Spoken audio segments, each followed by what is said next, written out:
ডিসেম্বৰ মাহত ভাৰত চৰকাৰ যিসকলে ইতিমধ্যে আত্মসমৰ্পণ কৰিছিল তেখেতসকল আৰু অসম চৰকাৰৰ ত্ৰিপাক্ষিক বৈঠক হৈছিল আৰু তেতিয়া কৈছিল যে অসমৰ কাৰণে কাম কৰিব, অসমৰ যিখিনি সমস্যাৰ সমাধানৰ বাবে আলফাৰ সৃষ্টি হৈছিল সেই দিশত অসম চৰকাৰে কাম কৰিব আৰু এনেকুৱা এটা পৰিৱেশ হ'লে যিসকলে এতিয়াও হাবি জংঘলত আছে তেখেতসকল ঘূৰি অহাৰ পৰিৱেশ হ'ব, কোনো ধৰণৰ হতাহত নহ'ব, কোনো প্ৰাণহানি নহ'ব, শান্তিপূৰ্ণ এটা সমস্যাৰ সমাধান হ'ব।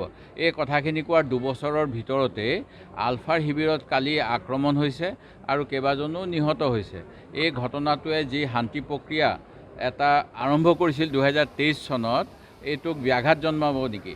লোকসভা নিৰ্বাচনৰ পূৰ্বে একমাত্ৰ ৰাজনৈতিক ৰুটি সেকিবলৈ এই কথাটো কেন্দ্ৰ চৰকাৰৰ বিজেপি আৰু অসম চৰকাৰৰ বিজেপিৰ নেতৃত্বই কৰিছিল নেকি? এই প্ৰশ্নবিলাক আমাৰ মনলৈ আহিছে। তেখেতসকলৰ আন্তৰিকতা কিমান আছিল সেই কথাটো আজি আমাৰ মনলৈ আহিছে। সেই গতিকে আমি পুনৰ দাবী কৰিছোঁ, অসম চৰকাৰ, ভাৰত চৰকাৰে স্পষ্টীকৰণ দিব লাগে ত্ৰিপাক্ষিক বৈঠক হোৱাৰ পিছতো কিয় এনেধৰণৰ এটা আক্ৰমণ আলফাৰ শিবিৰত হ'ল আৰু ইয়াৰ ফলত আকৌ অসমত অশান্তিকৰ পৰিস্থিতি হ'ব নেকি? আপোনালোকে জানেই গুপ্ত হত্যা বুলি এটা ঘটনা ঘটিছিল।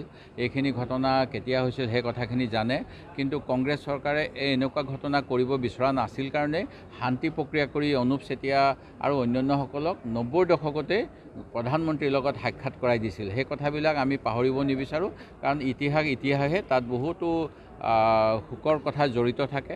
আমিও আলফাৰ আক্ৰমণৰ ফলত নিহত হোৱা ব্যক্তিৰ পৰিয়ালৰ হয় আৰু তেনেকৈ আলফাৰো পৰিয়ালৰ মানুহ নিহত হৈছিল। এনেকুৱা এটা পৰিৱেশ অসমীয়া মানুহৰ মাজতে হৈছিল। সেই গতিকে এনেকুৱা ঘটনা কাৰো ষড়যন্ত্ৰত হ'ব নালাগে, সেই কথাটো কংগ্ৰেছ দলে বিচাৰোঁ। সেয়ে এই কথাটো পুনৰবাৰ উত্থাপন কৰিছোঁ। ডিচেম্বৰ মাহত ভাৰত চৰকাৰ যিসকলে ইতিমধ্যে আত্মসমৰ্পণ কৰিছিল তেখেতসকল আৰু অসম চৰকাৰৰ ত্ৰিপাক্ষিক বৈঠক হৈছিল আৰু তেতিয়া কৈছিল যে অসমৰ কাৰণে কাম কৰিব, অসমৰ যিখিনি সমস্যাৰ সমাধানৰ বাবে আলফাৰ সৃষ্টি হৈছিল সেই দিশত অসম চৰকাৰে কাম কৰিব আৰু এনেকুৱা এটা পৰিৱেশ হ'লে যিসকলে এতিয়াও হাবি জংঘলত আছে তেখেতসকল ঘূৰি অহাৰ পৰিৱেশ হ'ব, কোনো ধৰণৰ হতাহত নহ'ব, কোনো প্ৰাণহানি নহ'ব, শান্তিপূৰ্ণ এটা সমস্যাৰ সমাধান হ'ব।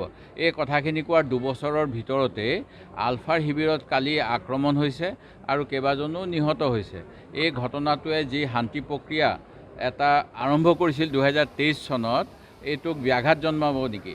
লোকসভা নিৰ্বাচনৰ পূৰ্বে একমাত্ৰ ৰাজনৈতিক ৰুটি সেকিবলৈ এই কথাটো কেন্দ্ৰ চৰকাৰৰ বিজেপি আৰু অসম চৰকাৰৰ বিজেপিৰ নেতৃত্বই কৰিছিল নেকি? এই প্ৰশ্নবিলাক আমাৰ মনলৈ আহিছে। তেখেতসকলৰ আন্তৰিকতা কিমান আছিল সেই কথাটো আজি আমাৰ মনলৈ আহিছে। সেই গতিকে আমি পুনৰ দাবী কৰিছোঁ, অসম চৰকাৰ, ভাৰত চৰকাৰে স্পষ্টীকৰণ দিব লাগে ত্ৰিপাক্ষিক বৈঠক হোৱাৰ পিছতো কিয় এনেধৰণৰ এটা আক্ৰমণ আলফাৰ শিবিৰত হ'ল আৰু ইয়াৰ ফলত আকৌ অসমত অশান্তিকৰ পৰিস্থিতি হ'ব নেকি? আপোনালোকে জানেই গুপ্ত হত্যা বুলি এটা ঘটনা ঘটিছিল।